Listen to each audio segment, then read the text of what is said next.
Hello everyone, Digigex90 here, and welcome to my second episode of my casual review series, and my first video game review. For this video, I'm actually going to review Fallout 3. As for Fallout 3, this was the first Fallout game I ever played. I played this game at a friend's house years ago, but hadn't played it afterwards until 2015 when I bought a copy of the Game of the Year edition for the PlayStation 3. Fallout 3 was developed by Bethesda Game Studios and was released by Bethesda Softworks on October 28, 2008 for North America and October 30, 2008 for Europe and Australia and Asia for the PlayStation 3, PC, and Xbox 360. This game was received well from critics and fans. For my opinion, this is one of my favorite games. I do have some problems with it, but I'll talk about it later on in this video. So, what's the story? Well, it starts out with your main character, mainly called the Lone Wanderer, was born from his or her mother known as Catherine. The main character's father is James. After choosing the gender and look for the main character, Catherine started to suffer unexpected cardiac arrest for unknown reasons, and James requested Dr. Medicine Lee to get your character away from the situation. The game transitions to where your character is a baby, to his or her 10th birthday, to the GOAT, to where the Lone Wanderer is now 19 years old, and found out his or her father's escape vault 101, and you had to escape as well to find James. Where do I begin with this game? Well, I really do love this game's gameplay. It's the first Fallout game that derived itself away from the gameplay that the previous two Fallout games made by Interplay established. The character creation is something I'm alright with. The first part when your character's still a baby is the standard choosing gender, race, and customize their hair and other stuff. The other part is customizing your special status. S means strength, P means perception, E means endurance, C means charisma, I means intelligence, A means agility, and L means luck. The other part would be to choose one of the skills like energy weapons, lockpick, and big guns to enhance. But you can only do 3, and this happens after the GOAT test. I do like that once you do level up, you can choose to pick which skills to enhance, and after that you can pick a perk. There's a level cap in this game, so you can go up to level 30. Well, before I think it was 20 or something, but with Broken Steel, it's level 30. Despite the game having RPG elements, it does have first-person shooter elements along with third-person if you want to switch the camera angles from first to third person. Not only you can do the main quest, but there are tons of side quests you can do. If you do want to delay the main quest and want to do some side quests, you can do that. These side quests will have a reward of some kind, either a unique weapon or good karma. Speaking of which, this game does feature a karma system. Each action you do, like killing someone in the game, will result in karma. Although to be honest, I do feel like the karma system is almost workable for this game. Every time you kill a wastelander or someone that won't be hostile towards you immediately will result in negative karma. Although if you do kill the ones that do go hostile towards you, it won't result in good karma. I wonder why not kill groups of raiders or supermutants to have good karma. I just find that odd. Although if you do side quests, it will result in good karma. Good and bad karma do have their own consequences. For example, if you have done good deeds all the way through and have very good karma, one resident of Megaton will offer you some reward, but although the town company will come after you. If you have bad karma, regulators will come after you. The map you would be exploring in Fallout 3 is called the Capital Wasteland. I really do like how this entire map gives you a feeling that not every time is going to be alright. Plus, I do like there's tons of areas in the Capital Wasteland to explore. There's one thing that I do have mixed feelings about, and that would be the fact how this game has a metro system. I heard from many Fallout fans that this is one of the aspects of the game that pisses them off, and I can agree with that in some form or fashion. To me, this metro system's alright, but it can be annoying that this would be the only way to get into certain places in downtown DC, because there are multiple paths that are blocked by various amounts of obstacles, and you have to go through the metro subways to get to where you want to go in the downtown area. In this game, you can get a companion to follow you around, but you have to do like a certain side quest or something to receive that companion, and it depends on what karma state that you would be in, with the exception of 2 companions in the game. I do like how this game have tons of creatures and enemies you can face throughout the wasteland. Creatures ranging from Deathclaws to Mallrats to Yogwais and other creatures, and faction enemies from raiders to supermutants to the Enclave and aliens. There's a feature called VETS. This is the feature where it can help you where you want to aim your target and how accurate your shots will be depending on the distance. I think this is like one of the best features of this game. There's also tons of weapons in this game to choose from. For me, here's my list of favorite weapons. The regular assault rifle, the Chinese assault rifle, the combat shotgun, the 44 revolver along with its unique variants, Calian's Magnum, Paulson's revolver and Blackhawk, Fat Man and its unique variant, the experimental Merv, the laser pistol, the laser rifle, the plasma pistol, the plasma rifle, the frag grenade, plasma grenade, and the alien weapons like the alien blaster, fire lance, alien atomizer, alien disintegrator, and the drone cannon. There are more, but that's just my list of weapons that I like. I would like to let you know that this game also has a condition bar. This means that it shows you how much you can use the weapon before it breaks. Aside from the bugs and crashes in all of the versions of this game and the previous aspects I mentioned before, I thought the main story was okay. The writing to me is mixed. Sometimes I like it and sometimes I don't. But I do like how it's showing what you're about to say to the NPC. The combat can be a bit clunky at times, but I still do enjoy it nevertheless. The voice acting I really don't have that much problems with because I usually don't criticize voice acting.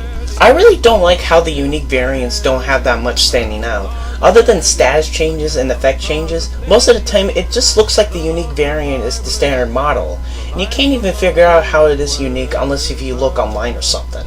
The name would be there, but the model will still be the same nevertheless. Alright, now I want to talk about the DLC of Fallout 3 because I'm not going to be talking about just the base game. I personally enjoyed the DLC of Fallout 3, for the most part.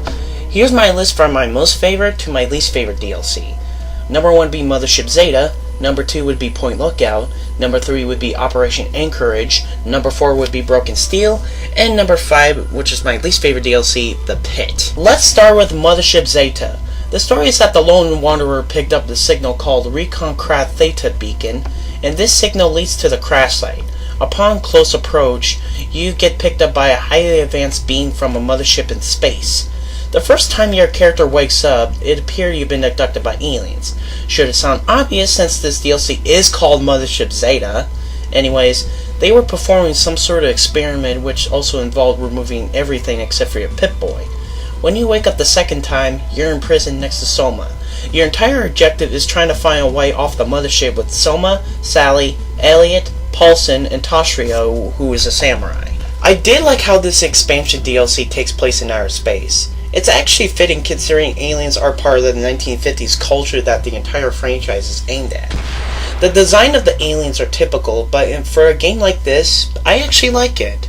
And I did like how this expansion extended the number of alien weapons, because before in the base game, it was just the alien blaster and its unique variant Fire Lance. I really do like the way you can fight against another mothership as the boss at the end of the DLC. It felt like an actual boss fight. I'll admit that there is a bit too much combat involved, but for me, I actually like fighting off the aliens in this game. Granted, the inertia shield that they use can be annoying, but I think it's a challenge that suits me. But this just depends on what level you are. Another thing that does kind of bug me about this DLC is that this, along with another one that I'll get to soon, is that the map of this DLC is a bit too linear. Granted, there is a bit of places you can explore around the ship, but other than that, at times it feels like I was playing a game with a linear path. I'll admit, I don't hate games with the linear paths, especially platformers like the old trilogy of Crash Bandicoot and some Mario games. But since Fallout 3 is more of an open world game, it just doesn't feel right. Another thing that does bug me is that once you complete the DLC, most of the ship is inaccessible. It's like the developers really want you to get the unique weapons or something for once. And once you're done with the DLC, you can't go back and get them. I guess they might think that you might not go on the ship again after beating the DLC. I know many might think this decision isn't that bad, but that's just my opinion. Overall, despite my problems, I still love this DLC, and I will always like to replay it anytime in the future. The reasons why I think this is the best DLC is because, number 1, it was the first one I have ever played. I know this sounds really stupid and ridiculous, but it is my opinion. And number 2, I love how this DLC introduced an alien faction to the Fallout lore. And the captive recordings gave us the information that the Zetans have been around since the 1600s, capturing various people and interrogate them briefly before putting them in cryostasis or some sort of prison with their clothes stripped, except underwear and a shirt. Eventually, the Zetans how to make abominations by combining the human DNA with their own DNA. Moving to Point Lookout, the story for this one is that the lone wanderer has received a signal that leads to a boat that will lead to Point Lookout in Maryland. A mother lost her daughter there, and you will need to find her, but although there's something else going on in the area. What I do like about this DLC is that I do like how this map is a bit more open world than Mothership Zeta, despite that DLC being my #1 fave. And it is fun to explore this entire area that wasn't affected much with nuclear bombs. The main quest. I do like how the fact there's more than just trying to find the daughter of a mother. It would be that your character eventually entered this mansion helping out a ghoul by the name of Desmond Lockhart. You would be helping them out killing tribals and trying to figure out what's been sending tribals after him. I do like the creatures throughout this area, from different types of hillbillies, to mirelurks, to swamp lurks, and others. Aside from the technical bugs and whatever, I don't have that much complaints with this DLC. Overall, I thought this DLC was pretty good. It ended in second place for a few reasons. One, I do like how this DLC is a bit more open than Mothership Zeta, and I do like how it's in the Aurora area. And number two, I did like how it's one of those locations that takes place outside of the capital wasteland. Moving to Operation Anchorage, the story of this one is that the lone wanderer had picked up the signal called Outcast Distress Signal, and he or she heads out to the location called Outcast Outpost to see the brother outcasts there. They want to get to the armory that's in one section of the outpost, but the only way to get in there is to complete the training simulation. Your character enters the simulation, and now you have to go through whatever the simulation gave you and have to finish it for the outcast to get to the armory. What I do like about this DLC is that I do like how it simulates the Battle of Anchorage that happened in the 21st century of the Fallout universe. Once you do complete the first mission, which is blowing up 2 Chinese cannons, your next 3 options, you can choose your class, and whatever you choose, it has its own weapons, and you can choose who you want as your squad. You pick your class through different holotapes. Once you pick up that holotape, you'll give it to the quartermaster. Not just picking out others as your squad, but you do have this temporary companion with you known as Sergeant Benjamin Montgomery, I think. Like Mothership Zeta, this DLC is combat based, and that's totally fine with me. The one thing that does annoy me is that the only things that you can grab and add to your inventory is the objects that are marked with red. Other than that, I don't have that much problems with it, aside from the occasional bugs. Overall, this DLC is good. Moving to Broken Steel, this DLC is a continuation from the main quest storyline of Vanilla Fallout 3. It takes place 2 weeks after the events of the Battle of Project Purity. Your character woke up from a coma after the Purifier work whenever your character, Sarah Lyons, or Fox, or Sharon activated the code for the Purifier. What I also like about this DLC is that it gives you more side quests to do. One example is that there's a side quest where some ghoul to the underworld is selling an irradiated Aqua Pura.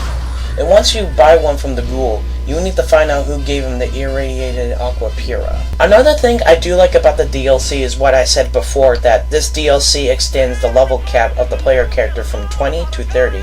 You can get 10 more perks before not getting any more, due to you already exceeding to the maximum level. I do like how this game does give us a few new weapons, like the Tri-Beam laser rifle and the Tesla cannon.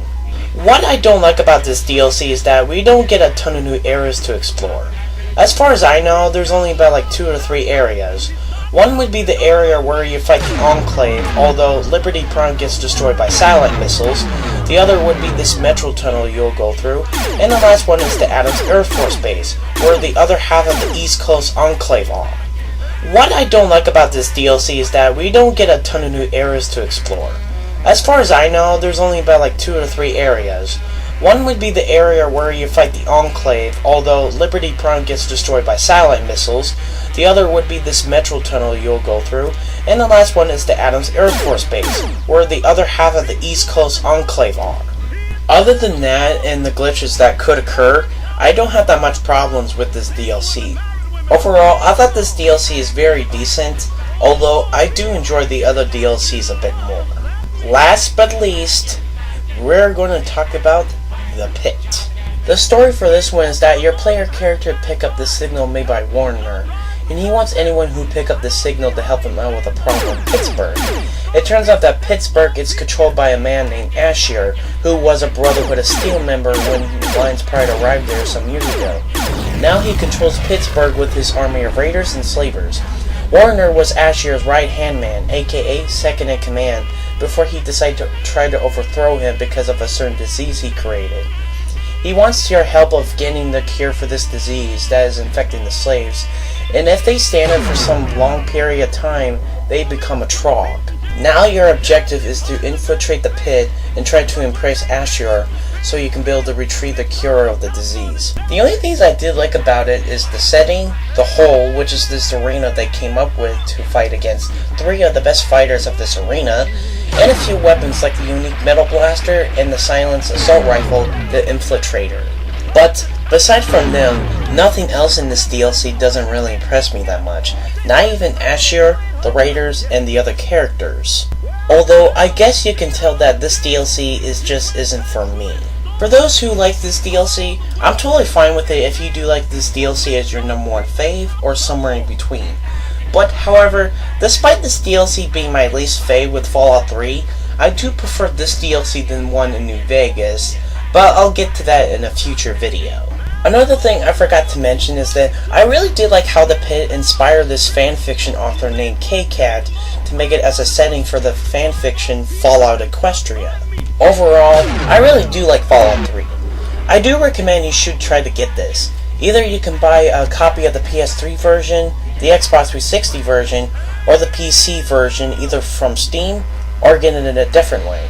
Although I do recommend the Game of the Year edition because it contains all the DLC for the game. Anyways, thank you guys for watching this second review episode. And this is Digigex90's signing out, and I'll see you in the next video. Peace!